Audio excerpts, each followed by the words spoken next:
मुंबई जनहित स्टूडियो में इस वक्त कई सारे लोग यहाँ से वहाँ भाग रहे थे। आज उन्होंने एक ऐसी न्यूज़ कवर की थी जिसने इंडिया की ही नहीं बल्कि पूरे एशिया को हिलाकर रख दिया था।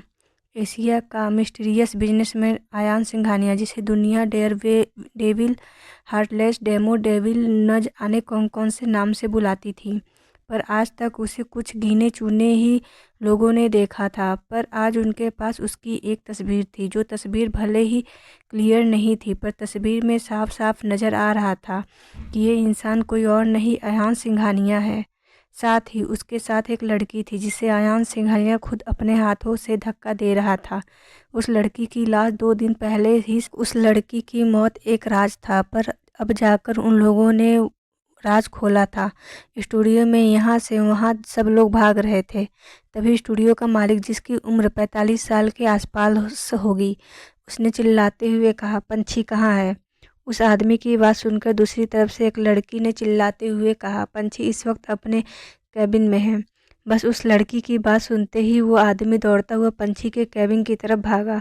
उसने खुद से कहा, ये लड़की सबकी जान लेकर मानेगी। कहते हुए वो आदमी दौड़ता हुआ एक कैबिन के सामने आ गया। उसने कैबिन के दरवाजे को जोर से धक्का देकर खोलकर चिल्लाते हुए कहा, पंछी खुराना, तुम्हारा दिमाग खराब हो चुका है। उस आदमी की बात को सुनते ही कैबिन के अंदर बैठी लड़की ने अपना चेहरा ऊपर उठाकर, किसी परी से कम नहीं थी, अपने बॉस के गुस्से की भरी आवाज़ सुनकर उसके चेहरे पर मुस्कुराहट आ गई। उसने मुस्कुराते हुए कहा, बॉस, मैंने इतनी अमेजिंग न्यूज़ कवर की है और आप मुझे शाबाशी देने की जगह पर इस तरह से चिल्ला रहे हैं, ये तो अजीब बात हो गई। ये लड़की है पंछी खुराना, 21 साल की पंछी, अपने शहर आगरा से मुंबई अपने सपनों को उड़ान देने के लिए आई थी और आज फाइनली उसके हाथ में मौका लग गया था। पिछले 2 महीनों से पंछी के जनहित स्टूडियो ज्वाइन करने के बाद अब तक एक भी न्यूज़ कवर नहीं की थी। उसने आज दुनिया के ऐसे इंसान के बारे में न्यूज़ ढूंढ निकाली थी जिसके बारे में आज तक किसी ने एक छोटी सी न्यूज़ भी छापने की हिम्मत नहीं की। पंछी की बात सुनकर उसके बॉस नीरज चोपड़ा ने चिल्लाते हुए कहा, पंछी, तुम सोच भी नहीं सकती कि वो आदमी कितना खतरनाक है। वो हमें बर्बाद करके रख देगा। तुमने क्या किया? अपने बॉस की बातें सुनकर पंछी ने मुस्कुराते हुए कहा, सर, आप इतना क्यों डर रहे हो? दुनिया में मीडिया से ज़्यादा पावरफुल कुछ भी नहीं है। वो आदमी कुछ नहीं कर सकेगा। अब उसका असली चेहरा दुनिया के सामने है। दुनिया को लगता है कि वो एक बहुत अच्छा बिजनेसमैन है, पर अब सबको पता चलेगा कि वो एक क्रिमिनल है जिसने न जाने कितनी लड़कियों को मारा है। मैंने तो सुना है कि वो सीरियल किलर भी है। पिछले 1 महीने से उसके बारे में न्यूज़ कवर करने के लिए मुझे कहाँ से कहाँ भटकना पड़ा है। वो आदमी अजीब है, अजीब अजीब सी जगह पर जाता है। कई बार तो मुझे लगा कि उससे मिल जाऊंगी, बट मैं नहीं मिली। पंछी की बात सुनकर नीरज चोपड़ा ने अपने बाल खींचते हुए कहा, देखो पंछी, जो कुछ भी तुमने किया है ये कोई छोटी मोटी बात नहीं है। अगर तुम्हारे साथ कुछ होता है तो इसकी जिम्मेदारी मैं नहीं लूँगा। कहते हुए नीरज चोपड़ा वहाँ से चले गए। वहीं पंछी ने खुद से कहा, ये इतना क्यों डर रहे हैं? मीडिया से कहा, ये इतना क्यों डर रहे हैं? मीडिया से पावरफुल कोई नहीं होता। फाइनली अपने सपनों का उड़ान देने की तरफ अपना पहला कदम बढ़ा लिया। अब तू भी आसमान में उड़ेगी। कहते हुए पंछी मुस्कुराने लगे। तभी किसी ने पीछे से उसे गले से लगाते हुए कहा, मेरी जान कर दिखाया। इस आवाज़ को सुनकर पंछी ने पीछे पलटकर देखा तो पीछे उसकी दोस्त जागृति खड़ी थी। जागृति की बात को सुनकर पंछी ने बड़ी सिद्ध के साथ, फाइनली अब मम्मी पापा को मुझ पर गर्व महसूस होगा। उनकी बेटी ने इतना बड़ा काम जो किया है। जागृति ने हंसते हुए कहा, वो सब तो ठीक है, पर मैंने सुना है कि अयान सिंघानिया कुछ ज़्यादा ही खतरनाक है। अगर इसने कुछ कर दिया तो? पंछी ने हंसते हुए कहा, तुझे सच में लगता है कि वो कुछ करेगा? वो कुछ नहीं कर सकता, और वैसे भी हम मीडिया वाले हैं। अगर हम ही डरेंगे तो दुनिया के सामने सच्चाई लेकर कौन आएगा? अच्छा, ये सब छोड़, कैंटीन में चल, बहुत ज़ोरों से भूख लगी है। कहते हुए पंछी वहाँ से बाहर चली गई। जागृति ने भी कुछ सोचा और वो भी उसके साथ पीछे पीछे बाहर चली गई। दूसरी तरफ एक 30 माले की ऊंचाई इमारत, जिस पर बड़े बड़े अक्षरों में लिखा हुआ था, सिंघानिया कॉरपोरेशन। सिंघानिया कॉरपोरेशन की 13 फ्लोर पर एक आदमी जिसकी उम्र 26 साल के आसपास होगी, एक बड़ी सी मुस्कुराहट साथ अपने सामने बैठी लड़की की तरफ देख रहा था। उस लड़की के चेहरे पर बेहद अजीब एक्सप्रेशन थे जिसे देखकर ये बता पाना मुश्किल था कि वो इस वक्त खुश है या उदास या गुस्सा। वो दिखने में किसी ग्रीक गॉड से कम नहीं थी। उसकी वो हरी आंखें किसी को भी उसका दीवाना बनाने के लिए काफ़ी थी।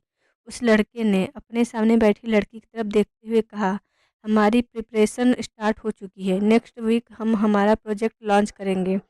उस आदमी की बात सुनकर बैठी लड़की ने मुस्कुराते हुए कहा, मिस्टर सिंघानिया, प्रोजेक्ट तो होता रहेगा, बट क्यों ना हम भी कुछ करें। आपको पता है, जब से मैंने आपको देखा है मैं आपकी दीवानी हो गई हूँ। मैं आपसे बहुत टाइम से कहना चाहती थी, बट कभी हिम्मत ही नहीं हुई। पिछले 2 महीनों से जितनी बार भी हम प्रोजेक्ट के सिलसिले में मिले हैं, हर वक्त हर पल मेरे दिल में आपके लिए बैठा इंसान जिसका नाम अयान सिंघानिया था। उसके होठों के कोने टेढ़े हो गए। उसने अजीब सी मुस्कुराहट के साथ अपनी गर्दन पर हाथ फेरते हुए कहा, क्या कहा? अयांश के सवाल पर उस लड़की ने मुस्कुराते हुए, और मिस्टर सिंघानिया, आई नो कि दुनिया आपके बारे में काफ़ी अजीब बातें करती हैं। इनफैक्ट मीडिया में भी इस वक्त काफ़ी अजीब सी बातें चलती हैं, बट मैं उन सब पर बिलीव नहीं करती। ये सब कुछ आपको बदनाम करने के लिए किया जा रहा है। मिस्टर सिंघानिया, मैं आपको डेट करना चाहती हूँ। क्या आप? कहते हुए लड़की मुस्कुराने लगी। सामने बैठी लड़की की बात सुनकर अयास ने उसकी तरफ देखते हुए कहा, ओके स्वीटहार्ट, अब जब तुम खुद मेरे पास आना चाहती हो तो मुझे क्या प्रॉब्लम होगी। कहते हुए अयांश ने झटके से उस लड़की को खींचकर अपनी गोद में बैठा लिया। उस लड़की ने अयांश के होठों की तरफ देखते हुए कहा, आपके होठ देखकर मुझे आपको किस करने का दिल कर रहा है मिस्टर सिंघानिया। कहते हुए वो लड़की धीरे से अयांश के अपने होठ ले जाने लगी। दोनों के होठों के बीच में कुछ इंच का फासला था कि अयांश ने अपने हाथों को अपने होठों पर रखते हुए कहा, रुको स्वीटहार्ट, तुम इस तरह से मुझे टच नहीं कर सकती। पहले तुम्हें क्लीन होना होगा। अयान सिंघानिया किसी की जूठन को एक्सपेक्ट नहीं करता। अयांश की बात सुनकर वो लड़की कंफ्यूज होकर अयांश को देखने लगी। वो कुछ समझ पाती इससे पहले ही अयांश ने झटके से उसे गोद से उठाते हुए कहा, let me clean you sweetheart. Ayansh की बात सुनकर वो लड़की कंफ्यूज हो गई, पर अगले ही पल जैसे उसे कुछ समझ आया, उसके चेहरे पर बड़ी सी मुस्कुराहट आ गई। उसने अयांश के गले में अपनी दोनों बाहें डालते हुए कहा, oh my god, you are so romantic Mr Singhania, can you Ayansh. कहकर वो अयांश की गर्दन पर अपनी उंगलियां चलाने लगी। अयांश ने उसकी उंगली की तरफ देखते हुए कहा, स्वीटहार्ट, मैंने कहा ना तुम क्लीन नहीं हो। Don't touch me. मुझे पसंद नहीं कि कोई गंदा होकर मुझे टच करे। अयांश की बात को सुनकर वो लड़की थोड़ी कंफ्यूज हो गई, पर उसने ज़्यादा ध्यान नहीं दिया। अयांश उसे लेकर बाथरूम में गया। उस लड़की ने मुस्कुराते हुए कहा, मिस्टर सिंघानिया, आई थिंक हमें साथ में शावर लेना चाहिए। हमारी फर्स्ट डेट काफ़ी ज़्यादा रोमांटिक होगी। बाथटब में भी नहा सकते हैं। कहते हुए वो लड़की टेढ़ी तरीके से मुस्कुराने लगी। अयांश ने झटके से उसे अपने पास खींचते हुए कहा, डोंट वरी, मुझे अच्छे से पता है कि मुझे क्या करना है और क्या नहीं। कहते हुए अयांश ने आंखें, वो लड़की अयांश का मुस्कुराता हुए देख रही थी। अयांश ने उसकी तरफ देखा तो कहा, स्वीटहार्ट, टेल मी ट्रूथ, कितने लोगों के साथ सो चुकी हो। अयांश की बात सुनकर उस लड़की के चेहरे के एक्सप्रेशन चेंज हो गए। अगले ही पल उसने मुस्कुराते हुए कहा, मिस्टर सिंघानिया, आप ये कैसा सवाल पूछने। उस लड़की को अपने पास खींचते हुए कहा, मैंने कहा स्वीटहार्ट, मुझे बताओ तुम कितने लड़कों के साथ सो। लड़की ने अयांश को खुद से दूर करते हुए कहा, मिस्टर सिंघानिया, ये सारी पुरानी बातें हैं, बट जब से आप मुझे पसंद आए हैं तब से मैंने ऐसा किसी को नहीं कहा। उसने इतना कहा ही था कि उसके मुंह से एक चीख निकल गई। अयांश ने उसे धक्का देकर बाथटब में गिरा दिया। वो लड़की को समझ पाती इससे पहले ही बाथटब में पानी भरना शुरू हो गया। वो लड़की हैरानी से अयांश को देखने लगी। अगले ही पल उसने चिल्लाते हुए कहा, मिस्टर सिंघानिया, ये क्या है। कहते हुए उसने उठने की कोशिश की तो अयांश ने हैंडकप से उसके दोनों हाथों को बांधकर मुस्कुराते हुए कहा, sweetheart, let me clean you. कहते हुए बाथटब में गर्म पानी भरना शुरू कर दिया। पानी का टेम्परेचर कुछ ज़्यादा ही था, जिससे महसूस करके वो लड़की छटपटाने लगी। उसने चिल्लाते हुए कहा, मिस्टर सिंघानिया, छोड़िए मुझे। कहते हुए लड़की उठने की कोशिश करने लगी। अयांश ने टेढ़ी मुस्कुराहट के साथ कहा, स्वीटहार्ट, मैं तुम्हें क्लीन कर रहा हूँ, चिल्लाओ मत। चिल्लाने वाले लोग मुझे बिल्कुल भी पसंद नहीं हैं। कहते हुए वो अपनी डरावनी हरी आंखों से उसे घूरने लगा।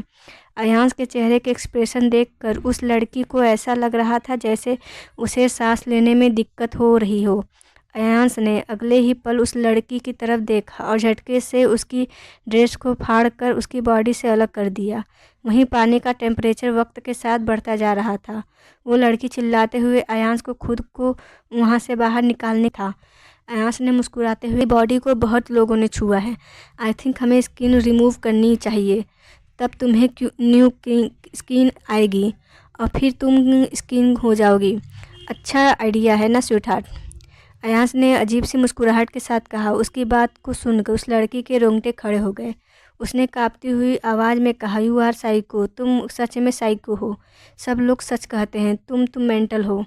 कहते हुए वो लड़की उठने की कोशिश करने लगी। उसकी बात सुनकर अयन ज़ोर ज़ोर से हंसने लगा। उसने हंसते हुए कहा, you are right sweetheart, I am psycho, I am Ayan Singhania, जिसके बारे में दुनिया कुछ नहीं जानती, पर आज तुम जान जाओगी। स्वीटहार्ट, मेरे पास आने से पहले तुम्हें क्लीन होना चाहिए था। कोई बात नहीं, मैं तुम्हें क्लीन करता हूँ। कहते हुए अयांश ने बाथटब के साइड में लगे हुए ड्रायर से कुछ निकाला। उस लड़की ने जैसे ही उस देखा अयांश ने क्या निकाला है, उसकी सांसें जैसे गले में अटक गई। उसके हाथ में एक छोटा सा खंजर था, जिसे देखकर उस लड़की ने अपने दोनों हाथ जोड़ते हुए कहा, प्लीज़ मिस्टर सिंघानिया, मुझे जाने दीजिए। मैं अगली बार से आपके करीब आने की कोशिश कभी नहीं करूँगी, प्लीज़ मुझे जाने दीजिए। कहते हुए वो लड़की गिड़गिड़ा रही थी। अयांश ने टेढ़ी मुस्कुराहट के साथ, स्वीटहार्ट, अयांश सिंघानिया की ज़िंदगी में कोई आ तो सकता है पर जा नहीं सकता, और मैं तुम्हें क्लीन ने उसके हाथ को पकड़ लिया। वो लड़की अपने हाथ को ज़ोर ज़ोर से हिला रही थी। गर्म पानी की वजह से उसकी बॉडी भी रेड पड़ती जा रही थी, पर अयांश को कोई फ़र्क नहीं पड़ा। अयांश ने उसकी स्किन को देखते हुए कहा, बहुत लोगों ने छुआ होगा इसे, ये गंदी हो चुकी है जान, हम इसे निकाल देते हैं। कहते हुए अयांश बेदर्दी से उस लड़की के हाथों की स्किन को निकालने लगा। उस लड़की की दर्दनाक चीख पूरे बाथरूम में गूंज रही थी, पर अयांश को तो जैसे कोई फर्क नहीं पड़ रहा था। कुछ ही देर में उसके दोनों हाथ खून से लाल हो चुके थे। गर्म पानी की वजह से उसके हाथों में इतनी जलन हो रही थी कि वो चिल्ला भी रही थी। उसने अधमरी सी हालत में कहा, मिस्टर सिंघानिया। कहते हुए उसकी आंखें बंद हो गई। अयांश ने अजीब से मुस्कुराहट के साथ कहा, स्वीटहार्ट, तुम इतना सा टॉर्चर बर्दाश्त नहीं कर पाई, तुम मेरे लायक ही नहीं हो। कहते हुए उसने पानी का टेम्परेचर और तेज़ कर दिया। कुछ ही देर में उस लड़की की लाश बाथटब में उबल रही थी और अयांश अजीब से मुस्कुराहट के साथ उसे देख रहा था। उसने अपने कपड़ों पर लगे हुए खून के धब्बों की तरफ देखते हुए कहा, डिस्कस्टिंग, अयांश सिंघानिया को गंदगी से नफरत है।